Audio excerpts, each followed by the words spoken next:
হিন্দুস্তানির রাজাকার ধর ধর মার মার। কবুল হয়েছে কিনা? কবুল হয়েছে? ধরা খেয়েছে?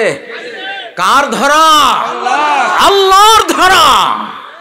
এটা আল্লাহর ধরা। 5ই আগস্ট কোনো মানুষের কল্পনায় আসেনি, আমাদের কিশোর তরুণদেরও কল্পনায় আসেনি, ওই ফ্যাসিবাদের কল্পনায়ও আসেনি। ফ্যাসিবাদের ব্যাকআপে যেই শক্তি প্রতিবেশীর তাদেরও কল্পনায় আসেনি। কোন কল্পনা যেই আক্রমণকে ধরতে পারে না সেটাই আল্লাহর পরিকল্পনা। আমি সাইক্লোনের সময়ে জাহাজ চালাইতে ভালোবাসি। আমি নিস্তরঙ্গ তরঙ্গহীন নদীতে আমি জাহাজ ভাসাই না, খুব নিরীহ চলি, খুব নিরীহ, আপনাদের মতোই। কিন্তু যদি কেউ আক্রমণ করেছে তাহলে তাহলে কিসের আলেকজান্ডার দ্য গ্রেট, কিসের মানসিংহ, ঈসা খান, চেঙ্গিস খান সব ফেল করে দেব ইনশাআল্লাহ। বিশ্বে এখন নতুন রাজনীতি শুরু হবে, বিশ্বে নতুন পৃথিবী গড়ার বিপ্লব শুরু হয়েছে, বিশ্বে ইসলামিক ওয়ার্ল্ড গড়ার আসমানি প্রস্তুতি শুরু হয়ে গেছে। এখন আল্লাহ তাআলা ডাইরেক্ট অ্যাকশনে আছেন, আল্লাহর ফেরেশতারা অলরেডি ডাইরেক্ট অ্যাকশনে আছেন। এখন কেউ অতীতের কোন বেঈমানি গাদ্দারি মির্জাফরি যদি আবার করো তাহলে আমও যাবে ছালাও যাবে ইনশাআল্লাহ। দাজ্জাল এসে ব্যক্তিকে বলবে যে যদি তোমার মা বাবা ভাই বোন দাদা দাদি নানা নানি সবাইকে জিন্দা করে দেই তুমি আমার উপর ঈমান আনবা? সে বলবে হ্যাঁ। তখন সে জিনদেরকে বলবে যে জিনটা তো এক একজন 1000-1500 বছর হায়াত পায়, যে ওর মা বাবা দাদা দাদি সবের ছবি ধরে আসো। তখন জিনেরা আসবে বাস্তব মানুষ, ওদের বাবা হয়ে মা হয়ে দাদা হয়ে। আর এই ব্যক্তি বলবে ঠিকই তো কথা বলেছেন। তখন সে ঈমান আনবে দাজ্জালের উপর। এটা কিন্তু সেই যুগ। অলরেডি বিজ্ঞানীরা দেখাচ্ছে যে আমরা মরা মানুষ জিন্দা করতে পারি। মরা মানুষ জিন্দা করার ক্ষমতা কার? আমি যখন জেলখানায়, একটা জিন আমাকে বলল যে আমি আপনাকে টার্গেট করেছি কোত্থেকে জানেন? আমি বললাম কোত্থেকে? কয় যে নয়া দিগন্তের সরল পথ অনুষ্ঠান থেকে আপনাকে টার্গেট করেছি আমি। এই জিনটা থাকে আগরতলা। তো ও বলতেছে যে আপনি যখন সরল পথে প্রশ্ন উত্তর করতেন তো ওনারা মাঝখানে বিরতি দিত, বিরতি দিয়া গানের অনুষ্ঠান বিভিন্ন ধরনের, এগুলি ওই যে পয়সার জন্য আর কি অ্যাড দিত না, অ্যাডের মধ্যে যে ছবিগুলি ওগুলি তো আমাদেরই শিল্প।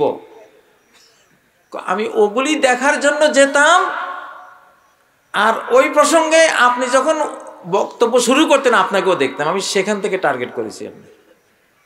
আমি সে আগরতলা থেকে জেলখানায় এসে আমাকে আক্রমণ করেছে, আর আমিও এমন শায়েস্তা করেছি আলহামদুলিল্লাহ। শায়েস্তা করা আমার বুকে হলো 30 পারা কোরআন। তুই কি করবি? কোরআনের প্যাট্রিয়ট ক্ষেপণাস্ত্রের আঘাতে জর্জরিত করে দিয়েছি হাজার হাজার, কোনো শয়ে শয়ে না। যা গল্পটা করলাম কেন? শত্রুতা যারাই করুক ইনশাআল্লাহ মালিক আমাদের সাথে, আল্লাহ আমাদের সাথে। বাংলাদেশে আবার লেজ লাড়া শুরু হয়ে গেছে অলরেডি, কথা বুঝছেন? আমি সব কথা তো বলতে পারি না। আমাদেরকে বন্দি করা যায় কিন্তু টেকা যায় না, আমাদেরকে নির্যাতন করা যায় কিন্তু শেষ রক্ষা হয় না। তো সেদিন আমি সারা বাংলাদেশের মজলুমদের পক্ষ থেকে 3টা স্লোগান দিয়েছিলাম। 1 নম্বর, স্বাধীন বাংলাদেশ জিন্দাবাদ। পেয়েছেন? সেই স্লোগানটা কাজীর মুখে আপনাদের পক্ষ থেকে দিয়েছিলাম আমি সেদিন, সারা বাংলার মজলুমদের পক্ষ থেকে দিয়েছিলাম, নিজের পক্ষ থেকে না, সারা বাংলার মজলুম আলেমদের পক্ষ থেকে দিয়েছিলাম, মজলুম দেলাওয়ার হোসেন সাইদির পক্ষ থেকে দিয়েছিলাম, মজলুম মতিউর রহমান নিজামীর পক্ষ থেকে দিয়েছিলাম, মজলুম আব্দুল কাদের মোল্লার পক্ষ থেকে দিয়েছিলাম, মজলুম ইলিয়াস আলীর পক্ষ থেকে দিয়েছিলাম, মজলুম গুম হয়ে যাওয়া আয়নাগরের সেই নির্যাতিত বন্ধুদের পক্ষ থেকে দিয়েছিলাম। আল্লাহ কবুল করেছেন তো? স্বাধীন বাংলাদেশ স্লোগান দেন না, কই কেউ নাই পোলাপান? স্বাধীন বাংলাদেশ জিন্দাবাদ জিন্দাবাদ জিন্দাবাদ জিন্দাবাদ স্বাধীন বাংলাদেশ নারে তাকবীর আল কোরআনের আলো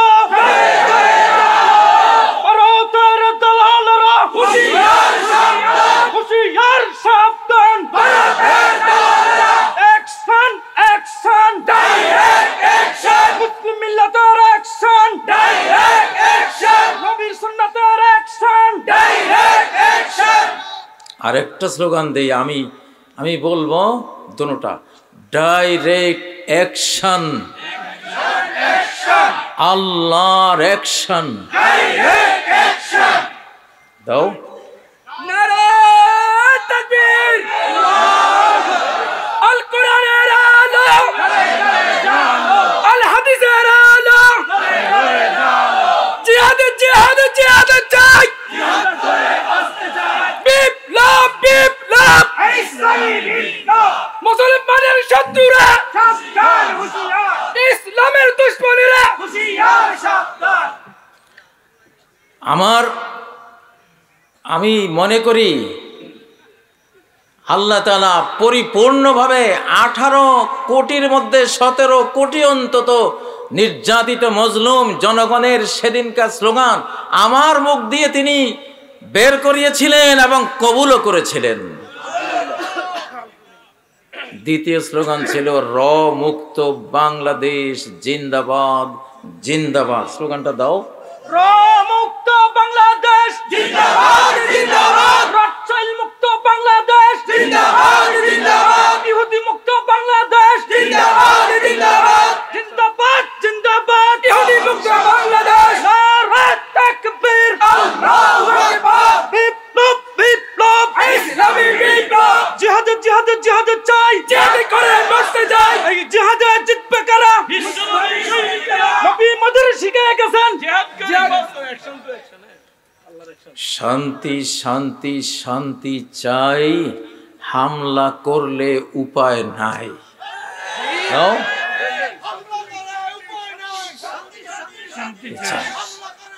শান্তি শান্তি শান্তি চাই, হামলা করে উপায় নাই। শান্তি শান্তি শান্তি চাই, হামলা করে উপায় নাই। নবী মদের শিখিয়ে গেছেন। আচ্ছা, 3 নম্বর স্লোগান ছিল হিন্দুস্তানির রাজাকার ধর ধর মার মার। কবুল হয়েছে কিনা? কবুল হয়েছে? ধরা খেয়েছে? কার ধরা? আল্লাহর ধরা। এটা আল্লাহর ধরা। 5ই আগস্ট কোনো মানুষের কল্পনায় আসেনি, আমাদের কিশোর তরুণদেরও কল্পনায় আসেনি, ওই ফ্যাসিবাদের কল্পনায়ও আসেনি। ফ্যাসিবাদের ব্যাকআপে যেই শক্তি প্রতিবেশীর তাদেরও কল্পনায় আসেনি। কোন কল্পনা যেই আক্রমণকে ধরতে পারে না সেটাই আল্লাহর পরিকল্পনা। وَأَتَاهُمُ الْعَذَابُ مِنْ حَيْثُ لَمْ يَحْتَسِبُوا। শাস্তি তাদের কাছে নিপতিত হয়েছে, এসে পড়েছে এমন ভাবে, এমন পন্থা দিয়ে, এমন প্রক্রিয়া যে তারা কল্পনাও করতে পারেনি। ঠিক নয় কি? আমার জিজ্ঞাসা, 50 জন বিচারক বাংলাদেশ থেকে ভারতে যেতে চেয়েছিলেন কেন? কি প্রশিক্ষণ নিতে যাচ্ছিলেন? জবাব দিতে হবে আজকে, জাতির কাছে জবাব দিতে হবে। ধরো রশি মারো টান, লুকা গেল হিন্দুস্তান। ধরো রশি মারো টান, ধরো রশি মারো টান, লুকা গেল হিন্দুস্তান, লুকা গেল হিন্দুস্তান। ধরো রশি মারো টান। আচ্ছা ও ভাইয়েরা, আমি আসতেছি। আমি আজকে যেই স্লোগানটা দেব, আমার আল্লাহ যেটা বাস্তবায়ন করবেন, এই বাংলার মানুষ, সারা পৃথিবীর মানুষ দেখবে ইনশাআল্লাহ। দেব সেই স্লোগান। কারা কারা চান? আমার এই ইসমে আজম পড়া স্লোগান আমার মালিক কবুল না করলে আমার মুখ দিয়ে তিনি বের করতেন না। ইনশাআল্লাহ। অবশিষ্ট সেই স্লোগানটা হলো অবশিষ্ট রয়ের দালাল আমি দিয়া লই, অবশিষ্ট রয়ের দালাল। তোমরা রিয়াক্ট কর না, শুনো খালি, আমি স্লোগানটা বলি আগে। অবশিষ্ট রয়ের দালাল, চুপ। অবশিষ্ট রয়ের দালাল, দৌড়ে পালা পেশাব সামাল। অবশিষ্ট রয়ের দালাল, দৌড়ে পালা পেশাব সামাল। দাও এবার। অবশিষ্ট রয়ের দালাল, দৌড়ে পালা পেশাব সামাল। আবার মুখস্থ করো। অবশিষ্ট রয়ের দালাল, দৌড়ে পালা পেশাব সামাল। আবার অবশিষ্ট রয়ের দালাল, অবশিষ্ট রয়ের দালাল, অবশিষ্ট রয়ের দালাল, দৌড়ে পালা পেশাব সামাল। দৌড়ে পালা পেশাব সামাল। আল্লাহুম্মা আমিন, আল্লাহুম্মা আমিন, আল্লাহুম্মা আমিন, আল্লাহুম্মা আমিন, আল্লাহুম্মা আমিন, আল্লাহুম্মা আমিন, আল্লাহুম্মা আমিন। ইনশাআল্লাহ। 50 বিচারক ভারতে পাঠাইতেছিল কিভাবে আবার রাষ্ট্রশক্তি দিয়ে আমাদেরকে ধ্বংস করা যাবে, সেই বুদ্ধি শেখাবার জন্য। কিভাবে কাজীকে আবার বন্দি করা যাবে, কিভাবে এই বাংলা ভাষী প্রেমিক, বাংলাদেশ প্রেমিক, আল্লাহ প্রেমিকদেরকে আবার নির্যাতন করা যাবে, সেই জন্যই 50 বিচারককে ট্রেনিং দেওয়ার জন্য পাঠানো হতেছিল। আল্লাহ রুখে দিয়েছেন। আমি প্রথমে সূরা লোকমানের 13 নম্বর আয়াত পড়েছি, ইন্নাশ শিরকা লাযুলমুন আযীম।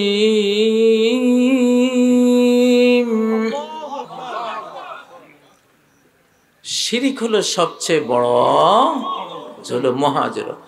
তুমি মুশরিকের কাছে কি ইনসাফ শিখতে যাবা না জুলুম শিখতে যাবা? যে শিরিক হলো মহা জুলুম, আকবরুল কাবাইর, সমস্ত মহাপাপের মধ্যে সবচেয়ে বড় মহাপাপ। তুমি সেই মহাপাপীদের কাছে, সেই জালিমদের কাছে তুমি বিচারক কি শিখতে যেতেছিলে? জালিমের কাছে ইনসাফ শেখা যায়? আল্লাহর কোরআন বলছে শিরিক ওয়ালারা মহা জালিম। যে শিরিক করে তার আগা গোড়া জুলুম। সে সৃষ্টিকর্তার অধিকারের উপরে জুলুম করে, সে সৃষ্টিকে তো তার জুলুমে নাস্তানাবুদ করবেই। তার তো নেশা পেশাই তো এটা, ঠিক নয় কি? পড়েন, ইন্নাশ শিরকা লাযুলমুন আযীম। কোন বাংলার বিচারক, বাংলাদেশের বিচারক ভারত যেতে হবে না, না, না, কখনো না। মান্দার গাছ থেকে কি আপেল পাওয়া যায়? মান্দার গাছে গেলে কি পাওয়া যায়? কাঁটা গাছ থেকে কোনোদিন ফুল ফল পাওয়া যায়? হ্যাঁ, মান্দার কাঁটা গাছ, মান্দার কাঁটা, এটার মধ্যে যদি কেউ যাইয়া বলে যে আমি এখান থেকে একটা আপেল ফেড়ে আনবো মান্দার গাছ থেকে, কারা কারা বিশ্বাস করবেন? হ্যাঁ, আলকাতরার কাছে আমি একটু সাদা জামা কেমনে সাদা করা যায় এইটা শিখবো আলকাতরার ড্রামের কাছে। আর সে আলকাতরার ড্রামের আলকাতরা ঢেলে দিয়ে আমি আমার সাদা জামাকে ফকফকা সাদা করে দেব। কে কে বিশ্বাস করেন? হাত তোলেন। হ্যাঁ,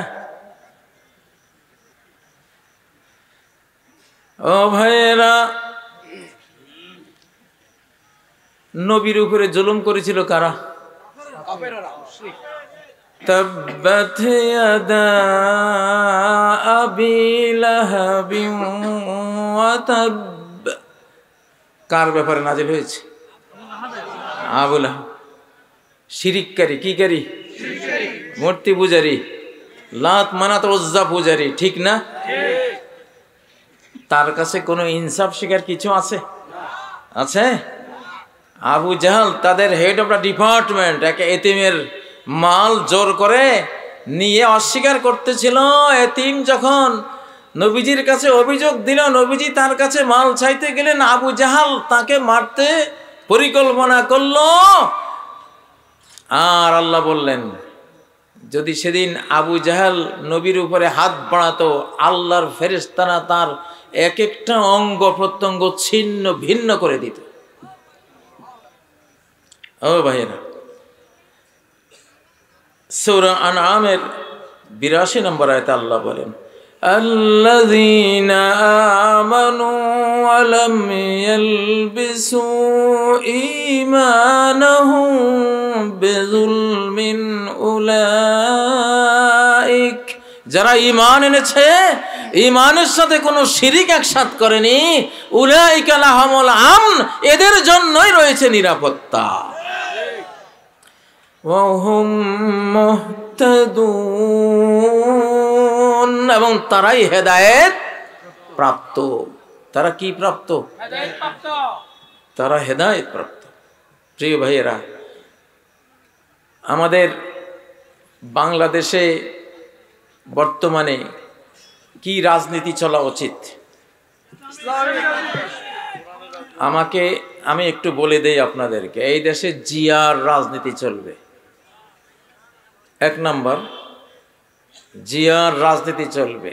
আর জিয়া যে ইসলামী রাজনীতিকে এই দেশে এনেছিলেন ৭৫-এর পরে, সেই ইসলামী রাজনীতি চলবে। আমি জিয়ার রাজনীতি বলছি। কার রাজনীতি? জিয়ার রাজনীতি ছিল নারায়ে তাকবীর, আল্লাহু আকবার, জয় বাংলাকে বিদায় করে দিয়ে কি নিয়ে আসা?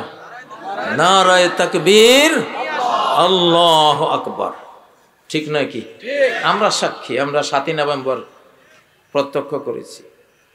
জিয়াই ৭৫-এর পরে ৭১ থেকে ৭৫ আল্লাহু আকবার ধ্বনি বন্ধ ছিল, জয় বাংলা ছিল। জিয়াউর রহমান একজন মুসলিম ছিলেন। তিনি এই দেশে আল্লাহু আকবার ধ্বনি তোলার জন্য ইসলামিক রাজনীতিকদেরকে, ওলামাদেরকে বলে দিয়েছেন, আপনারা এখন থেকে এই স্লোগান দেবেন।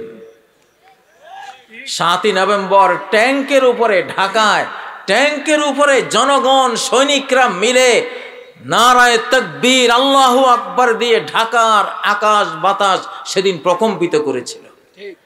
মুরব্বীরা যারা আছেন তারা সাক্ষী। তাহলে এই দেশে জিয়ার রাজনীতি চলবে। কোন রাজনীতি? তিনি যে ইসলামী রাজনীতিকে প্রমোট করেছিলেন, বৈধতা দিয়েছিলেন, অনুমোদন দিয়েছিলেন। জিয়ার রাজনীতি হলো এই দেশের উন্নয়নের রাজনীতি, এদেশের মানুষের পেট ভরাবার রাজনীতি, এবং এই দেশের স্বাধীনতার রাজনীতি। উই রিভোল্ট বলে তিনি হানাদারদের বিরুদ্ধে বিদ্রোহ করেছিলেন, ঠিক নাকি? আমরা জিয়াকে সেই জন্য শুকরিয়া জানাই, আল্লাহ শুকরিয়ার পর। তার দলের উচিত জিয়ার রাজনীতি করা, ঠিক নয় কি? আর যেটা চলবে এই দেশে ইসলামী রাজনীতি, জিয়ার দলেরও উচিত এই ৩টা পিলার রক্ষা করা। বাংলাভাষী, বাংলা ভাষা প্রেমিক, বাংলাদেশ প্রেমিক, অন্য দেশ না ভাই, পার্শ্ববর্তী দেশে তো না, প্রশ্নই আসে না। আমি পার্শ্ববর্তী দেশের বিরুদ্ধে আমি দুশ্মনী করি আল্লাহর কারণে, কারণ তারা আল্লাহর সবচেয়ে বড় শত্রু এই যুগে। তাদের মতো এত মূর্তি আল্লাহর ইবাদতের জায়গায় কোনো জাতি তৈরি করেনি। আমরা আল্লাহর কারণে, আমি ব্যক্তিগতভাবে আল্লাহর কারণে ওদের সাথে দুশ্মনী পোষণ করি, কারণ তারা আমার আল্লাহর দুশ্মন, তারা আমার বন্ধুর দুশ্মন। এই জন্য আমি অটোমেটিকলি তাদের দুশ্মন, চিরকাল এই অবস্থায় থাকব। হ্যাঁ, যদি তারা বলে না ঠিক আছে, আমরাও আল্লাহকে আল্লাহর হক দিতে রাজি, আমরাও আল্লাহকে সাজদা দিতে রাজি, সেদিন থেকে আমারও তাদের সাথে দুশ্মনী খতম হয়ে যাবে ইনশাআল্লাহ। ও ভাইয়েরা, আমরা ইউনাইটেড বাংলাদেশ চাই। কি চাই? ইউনাইটেড বাংলাদেশ চাই। অনেকে আমাদের মধ্যে যেইভাবে রাজনীতি করা শুরু করেছেন, তারা বুঝতেছেন না যে এর পরিণতি কি হবে। বাংলাদেশের অখণ্ডতা ধ্বংস হয়ে যাবে।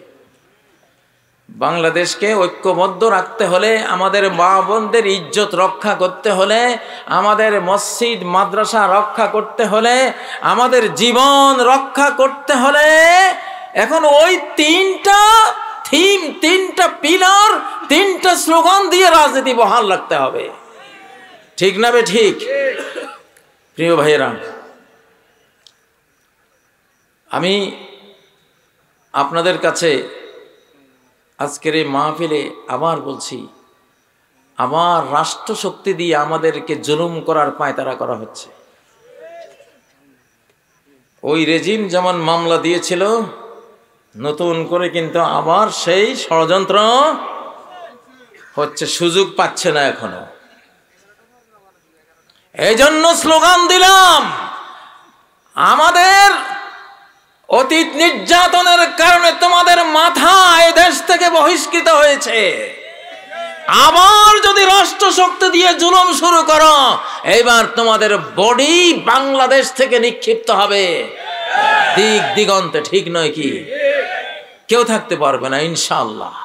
কোন রয়ের দালাল, অবশিষ্ট কোন ফ্যাসিবাদী, অবশিষ্ট কোন বাংলাদেশ বিদ্বেষী এবং ভারত প্রেমিক এই বাংলাদেশে আমরা আমাদের আল্লাহ থাকতে দেবেন না, আমরা জানি ইনশাআল্লাহ। সেই বলেই কথাটা বললাম।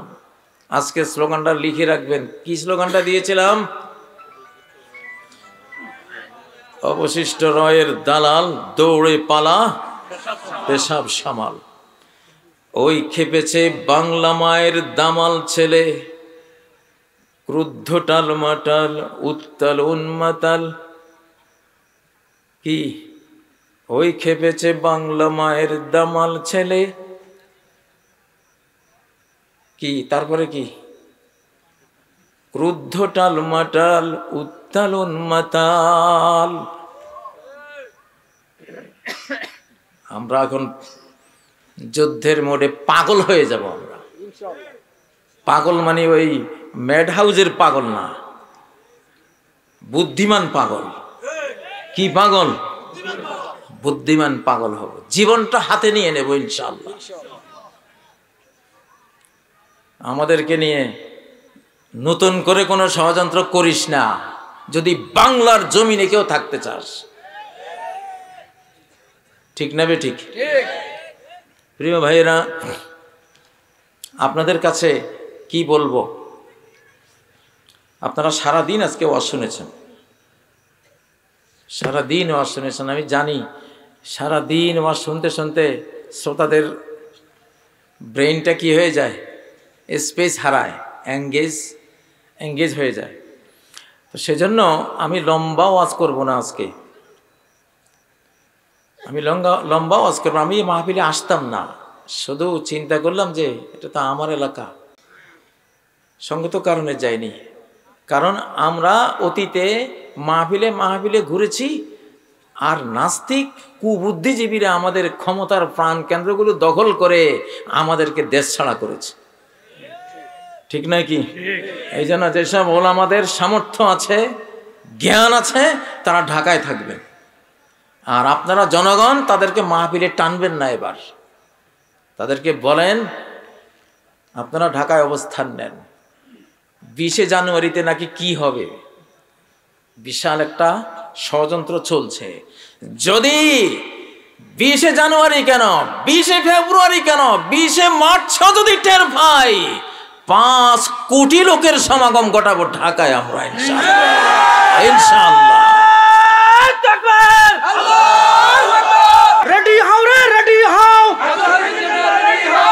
রেডি হও রে, রেডি হও, গাজওয়াতুল হিন্দ যুদ্ধের জন্য রেডি হও। আপনারা একটা জিনিস খেয়াল রাখবেন, এখন বাংলাদেশে রং বদলানো হচ্ছে। অতীতেও জুলুম করেছে, ফ্যাসিবাদের বন্ধু ছিল, ফ্যাসিবাদের পদবীধারী ছিল, ফ্যাসিবাদের সাথে হাতে হাত মিলিয়ে হাজার কোটি টাকা বানিয়েছে। এখন আবার চরম বদলে, রং বদলে এখন বিপ্লবী সাজতেছে। ঠিক নয় কি? বিপ্লবী সেজে আমাদেরকেই বলতে চাচ্ছে যে তোমরা কি না, তোমরা বাংলাদেশের বন্ধু না, আমরাই বন্ধু। কত বড় হাইজাকার! আমাদের গোটা বিপ্লবকে হাইজাক করার কাজ অর্ধেক করে ফেলেছে, বাকি অর্ধেক হাইজাক করার চেষ্টা চলছে। ঠিক নয় কি? প্রিয় ভাইয়েরা, কি বলবো, ইমাম, খতিব, মুয়াজ্জিন, ধর্মপ্রাণ সকল দিনদার মুসলিম ভাই বোনেরা, 10 নাম্বার মহাবিপদ সিগন্যাল দিয়ে গেলাম। আগামী দিনগুলোতে এই 10 নম্বর মহাবিপদ সিগন্যাল চলতে থাকবে। আমার মুখ দিয়ে আমি আর একদিন বলবো যে হ্যাঁ, সিগন্যাল এখন নামাও।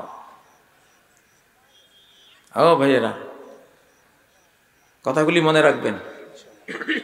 আপনারা মনে করেন না যে আপনারা বিপদ মুক্ত হয়ে গেছেন। ঢাকায় থাকি, আমরা টের পাই, ঘুমের মধ্যেও টের পাই, জাগরণের মধ্যেও টের পাই। গ্রামে আপনারা অতটা বুঝবেন না, এই জন্য বুঝগুলো দিয়ে গেলাম। আমরা আছি আমাদের ইউনূস সরকারের সাথে, আমরা ডক্টর ইউনূসকে বিশ্বাস করি, আমরা জেনারেল ওয়াকারকেও বিশ্বাস করি, আমরা দেশপ্রেমিক সেনাবাহিনীকে বিশ্বাস করি। কিছু কিছু মির্জাফর থাকতে পারে, তাদেরকে সাবধান বানিয়ে দেই। এটা 2025, বিশ্বে এখন নতুন রাজনীতি শুরু হবে, বিশ্বে নতুন পৃথিবী গড়ার বিপ্লব শুরু হয়েছে, বিশ্বে ইসলামিক ওয়ার্ল্ড গড়ার আসমানি প্রস্তুতি শুরু হয়ে গেছে। এখন আল্লাহ তাআলা ডাইরেক্ট অ্যাকশনে আছেন, আল্লাহর ফেরেশতারা অলরেডি ডাইরেক্ট অ্যাকশনে আছেন। এখন কেউ অতীতের কোন বেঈমানি, গাদ্দারি, মির্জাফরি যদি আবার করো, তাহলে আমও যাবে, ছালাও যাবে, ইনশাআল্লাহ আমও যাবে। একটু তাকবীর দাও ভাই, একটু তাকবীর দাও। কোরআনের আলো করে করে জালো, হাদিসের আলো করে করে জালো, বিপ্লব বিপ্লব ইসলামী বিপ্লব। কে বলে রে রাজাকার? সাইদি মোদের অহংকার। কে বলে রে রাজাকার? সাইদি মোদের অহংকার। গাজী ইব্রাহিম এগিয়ে চলুন, আমরা আছি আপনার সাথে, আমরা আছি আপনার সাথে। মুফতি গাজী ইব্রাহিম এগিয়ে চলুন ইনশাআল্লাহ। আমি সাইক্লোনের সময়ে জাহাজ চালাইতে ভালোবাসি। আমি নিস্তরঙ্গ, তরঙ্গহীন নদীতে আমি জাহাজ ভাসাই না। খুব নিরীহ চলি, খুব নিরীহ, আপনাদের মতোই। কিন্তু যদি কেউ আক্রমণ করেছে,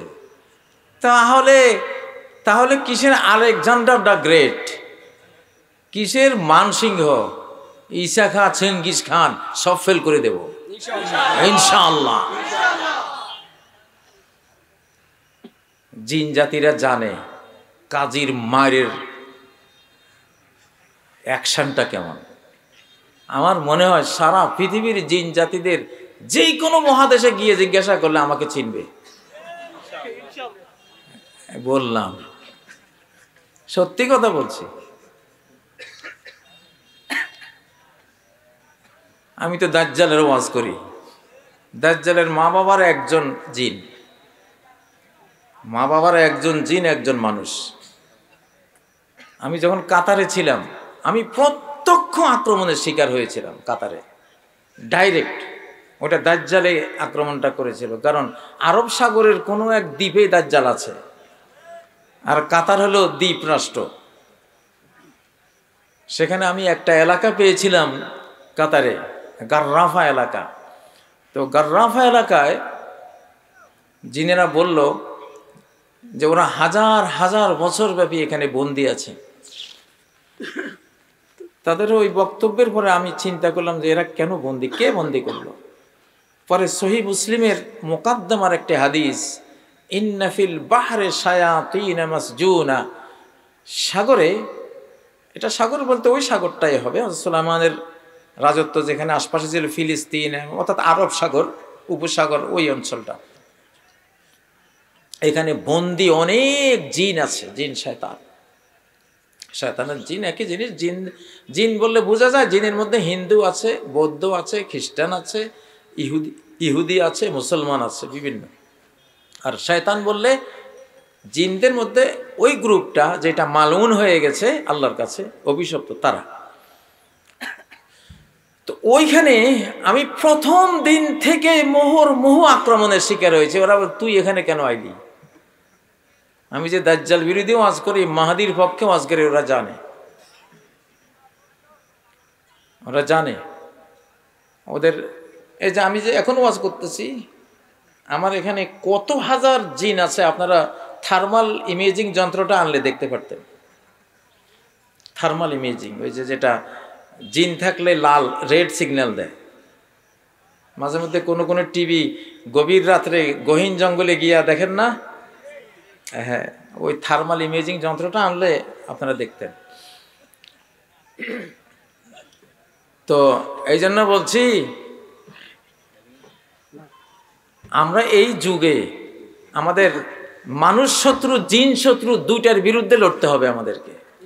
কারণ দাজ্জালের যুগ, দাজ্জাল জিনদেরকে সমান ব্যবহার করবে। আপনারা কি জানেন যে বিজ্ঞানীরা ইতিমধ্যেই মরা মানুষ জিন্দা করার কিছু ছবি দিচ্ছে?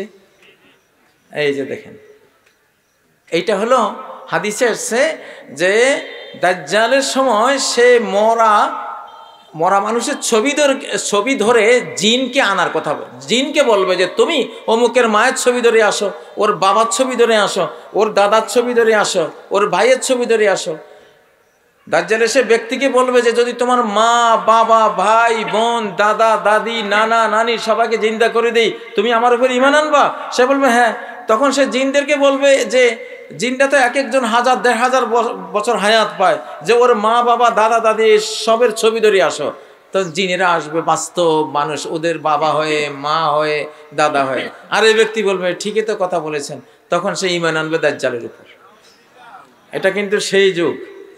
অলরেডি বিজ্ঞানীরা দেখাচ্ছে যে আমরা মরা মানুষ জিন্দা করতে পারি। মরা মানুষ জিন্দা করার ক্ষমতা কার? হুয়া ইউহয়ী ওয়া ইউমীত, একমাত্র আল্লাহই জীবন দেন আর মৃত্যু দেন। মৃতকে জীবিত করা কার কাজ?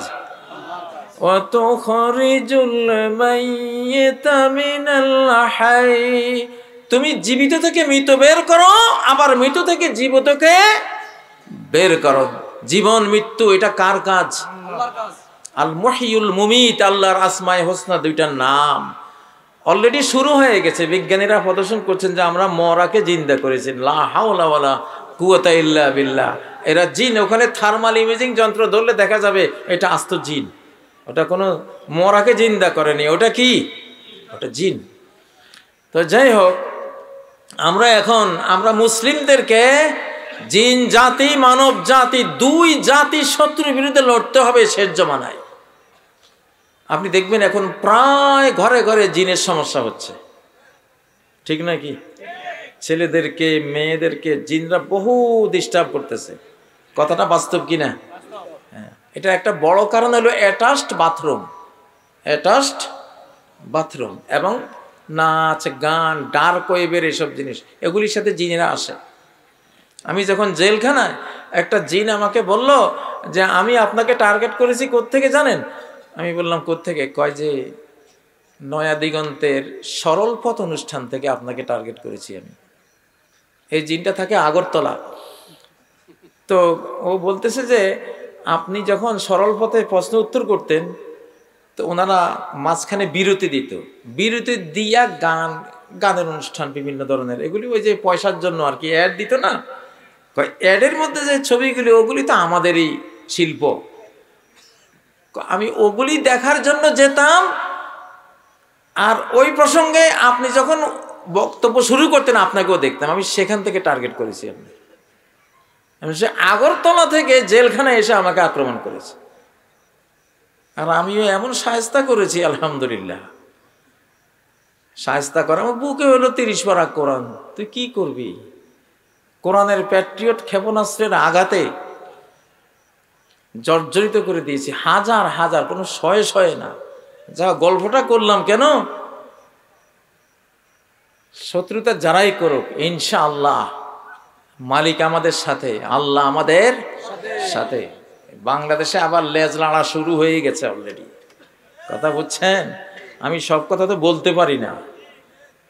যদি শুনেন কোন আলেমের বিরুদ্ধে আবার মামলা হয়েছে, সেদিন ইসরাফিলের ফুৎকারের আগে কিয়ামতের আরেকটা ফুৎকার বাংলাদেশের জমিনে হবে ইনশাআল্লাহ। ঠিক নয় কি? আল কোরআনের আলো ঘরে ঘরে জালো, আল কোরআনের আলোকে বিপ্লব বিপ্লব ইসলামী বিপ্লব, শতাব্দীর বিপ্লব ইসলামী বিপ্লব। আলে উলামায়ে কেরামের বাংলাদেশ জিন্দাবাদ জিন্দাবাদ জিন্দাবাদ জিন্দাবাদ, উলামায়ে কেরামের বাংলাদেশ, শাহজালালের বাংলাদেশ জিন্দাবাদ জিন্দাবাদ, শাহপরানের বাংলাদেশ জিন্দাবাদ জিন্দাবাদ, মুফতি কাজী ইব্রাহিমের বাংলাদেশ জিন্দাবাদ জিন্দাবাদ। আরেকটা স্লোগান দেই, এই স্লোগান দিয়ে আমরা বিদায় হব আজকে। জালিমের দিন শেষ, কোরআনের বাংলাদেশ। আরে বাবারে আমারটা দিয়ে লই না, একটু সবর করো যুবক। জালিমের, আমি দুইটা আমি বলবো পরে তোমরা কইও। জালিমের দিন শেষ, আলিমের বাংলাদেশ। জালিমের দিন শেষ, আলিমের বাংলাদেশ। দাও আলেমের বাংলাদেশ, জালিমের দিন শেষ, আমার নেতা তোমার নেতা বিশ্বনবী মুস্তাফা,